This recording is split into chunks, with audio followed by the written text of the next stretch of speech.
Yo, what is up guys, name is Ray and welcome to another Honkai tutorial video. So in today's video, I just want to give you some general tips shortly before patch 1.2 comes out and some things that I do in my daily routine also to prepare you guys for the next patch.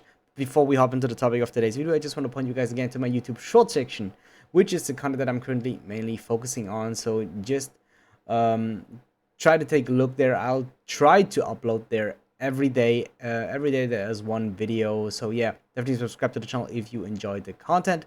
Also, I'm planning to do a giveaway until the release of Kafka or until patch 1.2. If we manage to do it until the release of patch 1.2, I'll give away one express supply pass and one nameless honor, which equals of course the battle pass. I'm myself free to play, so I just want to use that chance to give this away to you and say thank you to the community as we're hitting 1,000 subscribers. So this is the check mark for the giveaway. I want to hit 1,000 subscribers, and if we do so, I will do that giveaway.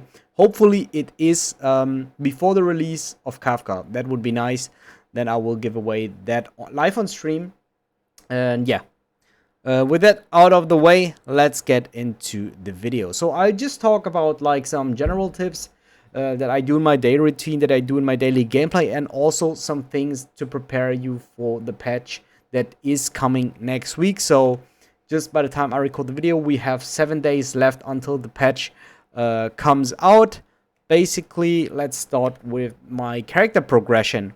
Now, I never, as you can see, if I ascend my characters to level 80, I never fully level them up. I'll always use the farming route.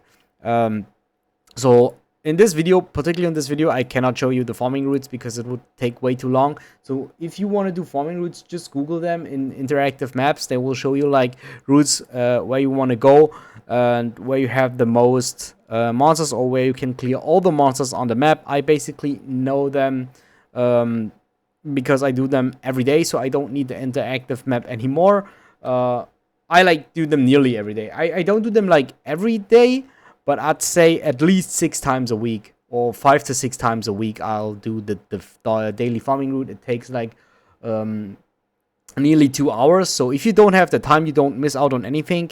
But yeah, I only try to level up my characters until level 74, 75-ish, around that. And then I just do farming routes. So for example, Natasha was only level 75. She fully leveled up 1 level with only doing the farming route. Same is with Chinque. I only leveled her up to level 75. Same is with Trailblazer, but the Trailblazer is in my team for the longest time. Before there was Bronya, I leveled her up to level 79, and then I fully leveled up 1 level with doing the farming route. Just because of the fact that Bronya is my favorite character, and I really like to max her out. So yeah, don't do this. It's not really worth to max out all talents, except really if it is your very favorite character. I won't do this for any other character. So as you can see, I didn't even unlock the other paths for all the other characters. I maxed them only to talent level 7, which leads me to my next tip. I never ascend talents or traces past level 7 on, like, not level 7, at least when they start to need the boss material. I always level up all the talents that are relevant until they do need the boss drop for the first time. I try to save that up for characters where I am pretty sure that I want to use this. Of course, as I said, I'm biased to Bronya, so don't take a look at this, or don't take this as a role model. But I'm also doing this for Luocha because I think Luocha is a very insane character. I'm pretty sure that I will use him for a very, very long time. And that's why I decided to upgrade all his other traces. This one I cannot upgrade because it requires level 80. But yeah, I'm thinking towards to upgrade these also to max. But like, these are like very expensive. You only get like a maximum of 3 of this per week. So I am definitely very safety with using these. Yeah. So we're out of the way with that. Next thing is basically, where is it? Yeah, we have the double drops on the Garden of Plenty. So this is also nearly for a full week available. You get 12 double drops on rewards, which is referring to golden calyx and to crimson calyx, which equals trace materials and also upgrade materials. So I definitely recommend you guys to farm this. I think this is kind of obvious. Use all these 12 because you save up half of your stamina just by farming this. You will need this anyway. Doesn't matter which equilibrium level you are, you will need to farm this. And talking about equilibrium level, I'd recommend you guys to save your Echoes of War always until the end of the week, because you possibly could upgrade your equilibrium level. As you might not know, your equilibrium level always upgrades every 10 level, except starting from level 60. So basically level 20, level 30, level 40, level 50, and level 60, your equilibrium level starts to raise. You get stronger enemies, and by getting stronger enemies, you will also get better drops. The next thing is that starting from level 60, it only takes 5 more levels to increase your equilibrium level. So as you can see, I'm currently Trailblaze level 64. I need 26,600 XP to get to equilibrium level 6, or basically Trailblaze level 65. That's why today is Monday where I record the video, and I didn't do my Echoes of War. I don't think that I will hit level 65 until the end of the week, but I always make sure to do this at the last day. Yeah, also what I would recommend you guys, at the start of the next week, so basically today is the video will come out on the 12th of July or the 13th of July, just round about that. But the day on the 17th of July, don't do your Echoes of War, even though if you just freshly hit the new equilibrium level, because next week there is the new patch, and we knew that there will be a new boss, a new Echo of War for Kefka and Blade. Even if you don't summon for Kefka and Blade, even if you might want to skip those characters, the Echo of War boss will drop trace materials for the characters that are coming after Kefka and Blade. So if you're planning to summon for a character that comes out after Kefka and Blade, definitely make sure to not do your Echoes of War on the 17th of July. Wait 1 or 2 more days until the patch drops, and then do your Echo of War for the new boss. Yeah, that's what I wanted to recommend you guys. Then another thing that I recommend for this week, which you don't have to do, but I think it's a very nice saving method. I'll save my emulsifiers. So you get 4 at the start of every week if you do Simulated Universe. As you can see here, if you do Simulated Universe, you get 4 of these every week. And this week I did all the runs already, but I do save them for next week, because from the live stream we already know that we do get some new relic sets, and the new relic sets are very, very good. I think they are insane. We get a new world. We basically get world 7 in the Simulated Universe, and yeah, I will save that up for next week, just because of the fact that I'm free to play. I really need all the stamina that I can get. So this is would also be another reason why I cannot hit Trailblaze level 65, because I will miss out on at least how much is it, 800 Trailblaze XP or whatever it is. So yeah, I won't miss it because I will save it up until next week. Also, you have the chance to just condense your resin. So you can use your not your resin. So resin is from Genshin Impact. You have the chance to condense your Trailblaze power into emulsifiers without going into the Simulated Universe. So I don't know when they did patch that, but I noticed today that this is a very nice quality of life update.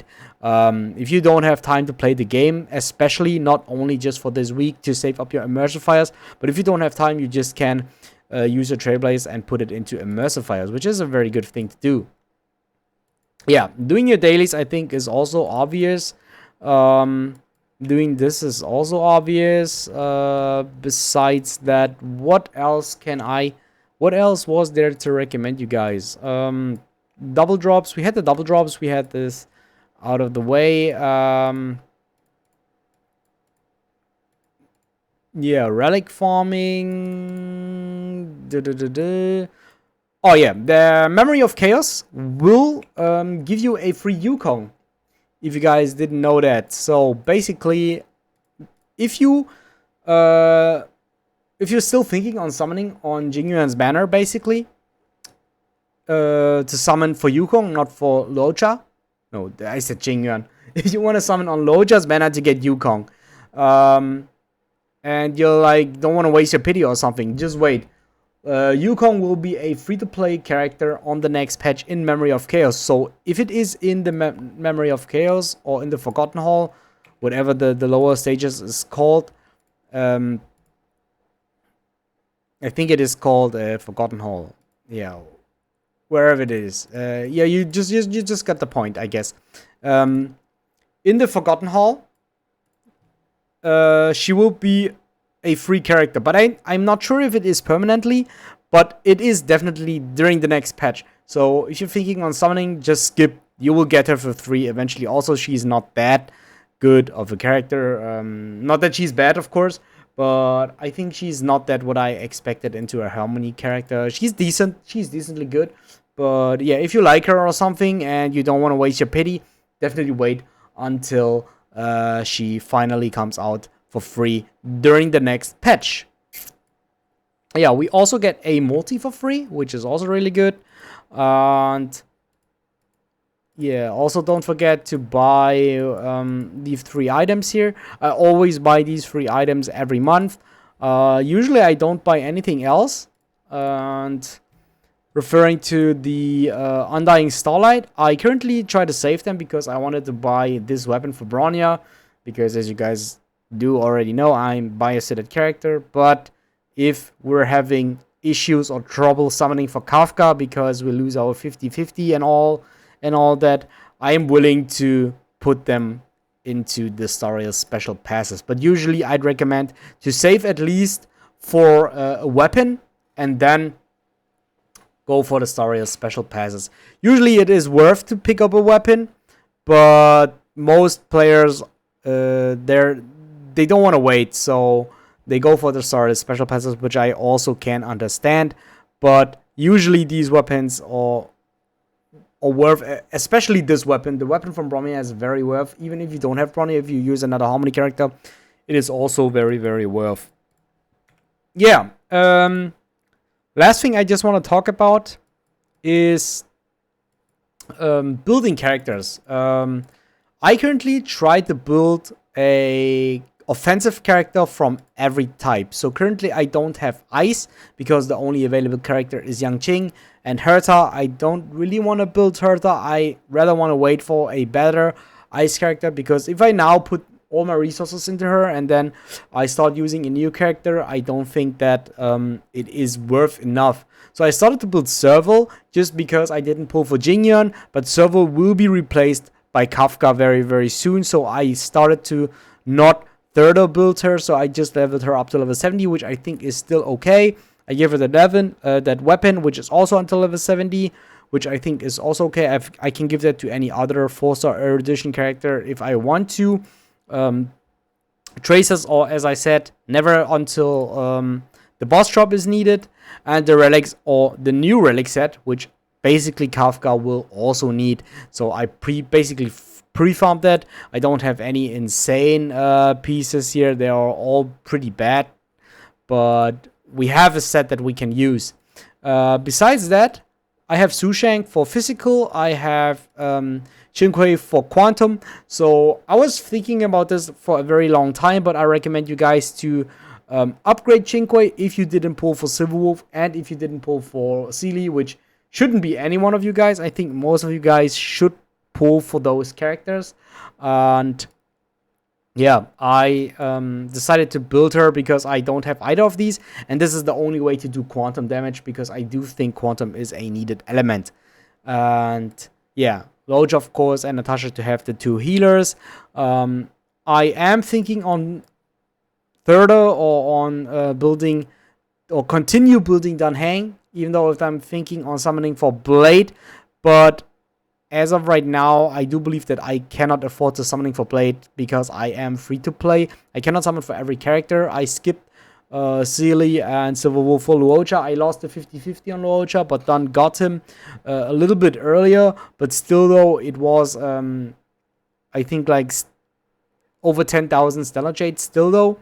And yeah, if I'm now again on a 50-50 for Kafka. If I lose it, I can guarantee to get her, but only if I skip Blade. If I summon for Blade, I have to win the 50-50 early or something. But yeah, I maybe want to do 1 or 2 multis on his mana just to see if I can get him. If I don't get him luckily, I think I will stop and save for Kafka safety, because this is a character that I really want. For fire character, I use Hook. I just shortly pulled Himiko, but I cannot afford the resources to upgrade her currently, but maybe I will use Himiko and replace Hook. I don't know. Himiko is very good in AoE situations, while Hook is still out-damaging Himiko in single target damage, so maybe I will use both of them, because we won't get a relevant fire character for a while, I think. Yeah, besides that, I don't have resources for the other characters, so these are basically the characters that I didn't build.